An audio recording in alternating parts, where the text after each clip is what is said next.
del descaro es lamentar que el Gobierno nombre al presidente de Correos cuando usted fue nombrado por el Gobierno del señor Aznar presidente de Correos.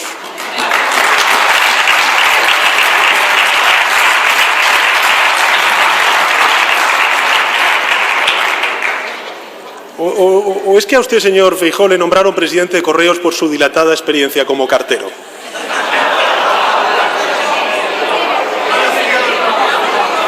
Silencio, señorías, por favor. Muchas gracias. Yo no recuerdo haberle escuchado criticar el nombramiento de José Antonio Sánchez o de Urdazi al frente de la Radio Televisión Española.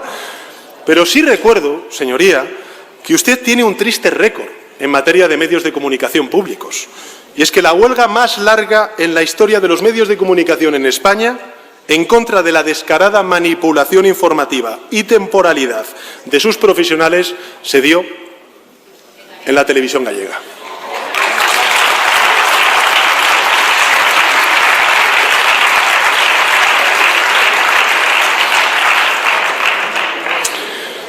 En fin, señor Feijóo, su plan de calidad institucional es pura palabrería. Señor Feijóo ha hecho una reflexión en su intervención más de balance sobre esto que llama el sanchismo, ¿no? Bueno, yo voy a hacer también la mía del señor Feijóo, ya me ha animado, voy a hacerla yo también. Va a cumplir dentro de usted de nada un año ya al frente del Partido Popular. Desde su proclamación tras la fulminante destitución de su predecesor, por cierto, en fin, cada vez que abre usted la boca sube el pan, si me permite esto que se lo diga. Mire, en una entrevista reciente a propósito de este proceso tan dramático y traumático que vivió su partido, usted ha dicho lo siguiente. Dijo que el anterior inquilino de la calle Génova fue destituido, señorías, cito textualmente al señor Feijóo, en legítima defensa del Partido Popular. Yo le agradezco su sinceridad, señor Feijóo, porque ante la acusación de corrupción del entonces líder del Partido Popular, a la señora Ayuso, ustedes decidieron ponerse no del lado de los indicios o las sospechas, sino de las sospechas. Y usted viene aquí a dar lecciones de regeneración democrática y de lucha contra la corrupción. En todo caso, hace un año de su proclamación, señor Feijóo, y debo reconocerle que muchas personas, entre las que yo me encuentro, señoría, pues recibimos el cambio con una cierta y lógica y razonable expectativa, pues de que aportara usted pues un cambio en el debate político, hacerlo menos áspero, menos bronco, menos crispado. Usted mismo, además, señor Feijóo, alimentó en un primer momento esta expectativa de contrastar su estilo de hacer oposición con la del señor Casado, ¿no? Vino a decir textualmente, y cito al señor Feijóo, no vengo a insultar a Pedro Sánchez, vengo a ganar a Pedro Sánchez. Eso es lo que dijo usted. Bueno, ya habrá ocasión de medir las fuerzas electorales cuando haya elecciones entre los dos partidos, pero tal vez para compensar, hasta que llegue ese momento, en materia de insultos y descalificaciones ofensivas, en fin, usted se ha despachado a gusto. Mire, me ha llamado mentiroso, frívolo. Y guarden silencio, por favor, si son tan amables. Yo no tengo ningún problema en tener esta interacción con la bancada del Partido Popular, pero entiendo que me ha llamado mentiroso, me ha llamado frívolo, me ha llamado mediocre, débil, sectario, soberbio, ególatra. Menos mal que no venía a insultar el señor Feijóo a la política nacional. Pero la última fue de esta misma entrevista en la que dijo que el Partido Popular descabalgó al señor Casado en defensa propia. La última fue en esta entrevista que hizo, donde el titular era el siguiente: señorías, me avergonzaría un gobierno tan mediocre como el de Sánchez. Se reafirma en esta declaración. Yo debo decirle, señoría, si me permite el sarcasmo, que lo entiendo. Que lo entiendo. Ya va siendo hora de que España se quite esta caspa y tenga un gobierno de primera.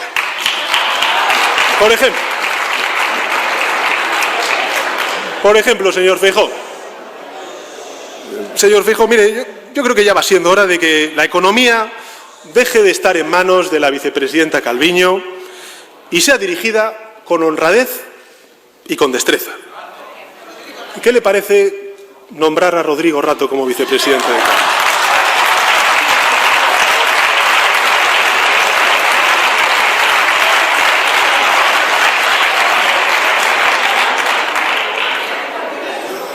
La vicepresidenta de Trabajo, Yolanda Díaz. Yolanda, lo siento, hace falta apartar cuanto antes a la señora Díaz del Ministerio de Trabajo para poner al frente de esta cartera a alguien con preparación y, sobre todo, con sensibilidad social, señor Feijóo. Y ahí ustedes tienen ejemplos de sobra, en la bancada también del Senado, pero estará de acuerdo conmigo, señor Feijóo, en que un Eduardo Zaplana hubiera manejado la reforma laboral con mucha más soltura y, sobre todo, con honradez.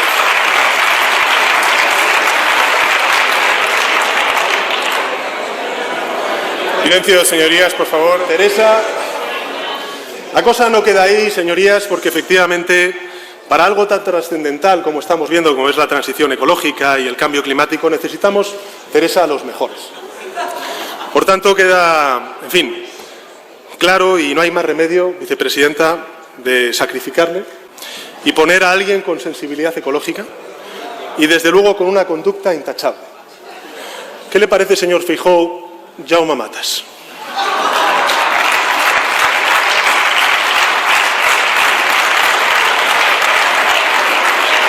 Señor Feijóo, si me permite darle un consejo, a veces es mejor estar callado. Usted no ha hecho referencia a la solución ibérica, ha pasado de puntillas, señorías. Usted lo llamaba el timo ibérico, pero ese timo ibérico no solamente quiere ser importado por otros muchos gobiernos de distinto signo político, sino también que nos han permitido ahorrar 4.500 millones de euros en menos de un año a los bolsillos de los contribuyentes. O, señorías, con una amplia mayoría también de grupos parlamentarios en esta Cámara, también en el Congreso de los Diputados, con los cuales pues hemos sacado adelante una reforma laboral importante, también la revalorización de las pensiones y 3 presupuestos generales del Estado con el mayor gasto social de la historia. Y la fuerza y el diálogo, y ese acuerdo, señorías, pues lamentablemente no lo hemos tenido con el Partido Popular, ni con el Partido Popular de Casado, ni con el Partido Popular del señor Feijóo. La razón es sencilla. Ustedes, pues al final, han visto en cada crisis una oportunidad de derribar al Gobierno, de desgastar al Gobierno, negando para ello el pan y la sal a los españoles al votar en contra o no apoyar políticas que eran beneficiosas para la mayoría social del país, con independencia de quién voten.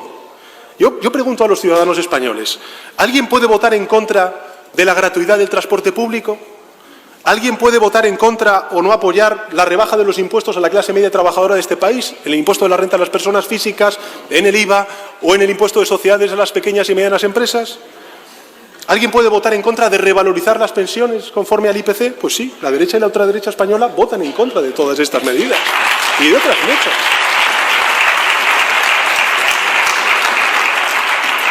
Y es verdad que además de esa profecía, pues usted tenía una fórmula para conjurar pues este apocalipsis que se venía encima, ¿no? Usted compareció públicamente, quiero recordar, el 20 de abril del año 2022 con su plana mayor y con un cartel que rezaba en letras muy grandes: menos impuestos. Ustedes decían menos impuestos. Es verdad que siempre dicen menos impuestos cuando están en la oposición, luego cuando están en el Gobierno, en fin.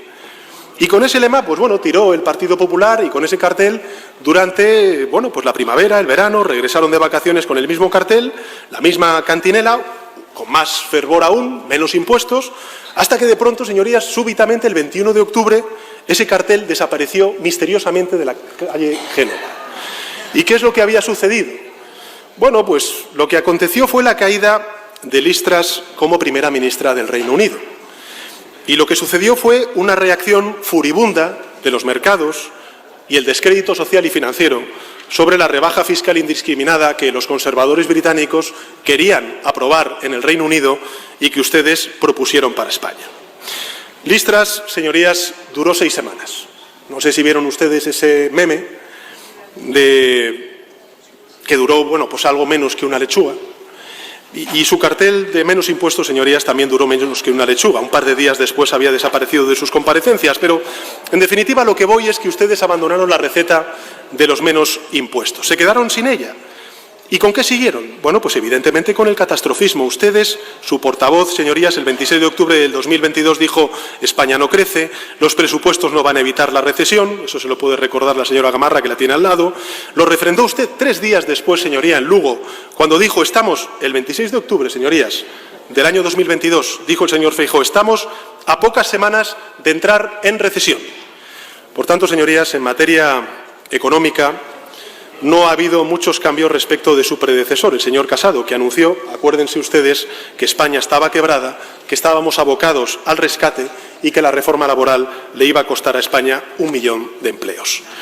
Por cierto, sobre el crecimiento le tengo que dar la razón cuando ustedes han dicho que pues este Gobierno yerra en todas sus previsiones económicas. Y se las tengo que dar porque, afortunadamente para España y desafortunadamente para ustedes, nos hemos quedado cortos en nuestras previsiones económicas. Pero, en fin. Pero bueno, si nos tenemos que comparar, señorías, pues vamos a compararnos con otros gobiernos del Partido Popular, porque yo les recuerdo que el señor Rajoy aumentó la deuda pública del 70% al 100% del Producto Interior Bruto, mientras hacían recortes. Y con una diferencia mayor, señorías, porque ustedes lo que hicieron fue aumentar la deuda pública para rescatar bancos quebrados y crear un banco malo que hemos tenido nosotros que computar en la deuda pública, señorías. De todos modos, señor Feijóo, tampoco me lo ponga usted tan fácil, porque si nos comparamos con su gestión, su dilatada gestión al frente de la Xunta de Galicia, pues hombre, el incremento de la deuda pública en Galicia, señorías, con usted al frente, fue de un 188%, es decir, hasta 11.300 millones de euros. Y, por cierto, tampoco fue un dinamizador económico de Galicia usted como presidente de la Xunta. No, hombre, en fin, permítame que se lo diga. Hasta aquí, señorías, el capítulo del señor Feijóo como gestor económico. Como parece que tampoco cosechaba grandes éxitos en este terreno, pues el señor Feijóo hoy y también hace unos días presentó un nuevo tema, que es el de la calidad institucional. Usted se plantó en Cádiz solo, se fotografió usted solo, firmó usted solo. Bueno, o nos hemos perdido algo o se fue usted a Cádiz para presentar y firmar algo que podría haber hecho perfectamente, tranquilamente aquí en Madrid. Pero vayamos al papel, porque de entrada lo único realmente institucional del documento de su partido pues es que llevaba los símbolos de las instituciones del Estado, de la Constitución, poco más, ¿no? Declaró el señor Feijóo en su presentación, y cito textualmente: los españoles deben saber cuanto antes con qué reglas jugamos. ¿Lo sabe usted, señor Feijóo? ¿Sabe usted con qué reglas jugamos? Se llama la Constitución española.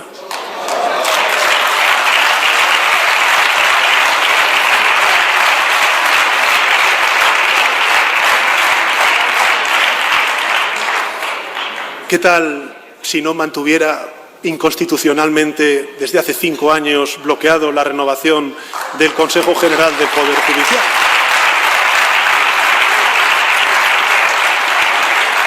En fin, señorías, hemos visto que el señor Feijóo, como gestor económico no da mucho más de sí, como reformador institucional pues tampoco es que dé mucho más de sí. Y bueno, pues ya que me habla de la faceta internacional, pues nos queda la última faceta del señor Feijóo, que es la del estadista internacional.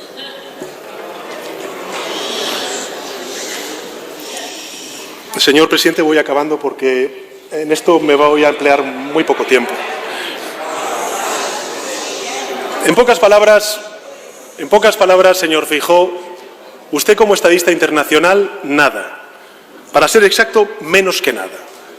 Un par de desplazamientos a Bruselas, a reuniones de su partido, para sembrar dudas sobre la economía española, igual que hacía el señor Casado. En fin, yo le voy a dar un consejo, si me lo permite. Y es que, mire, yo siendo líder de la oposición durante los momentos más duros del procés catalán, viajé por el Reino Unido y también por Estados Unidos para hablar bien de España. Yo sé que eso tal vez es mucho pedir y por eso lo único que me gustaría pedirle para acabar, señor Feijóo, es que no hable mal de España.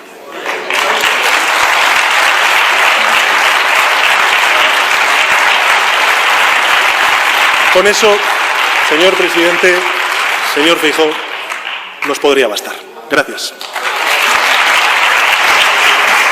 Muchas gracias, señor presidente del Gobierno.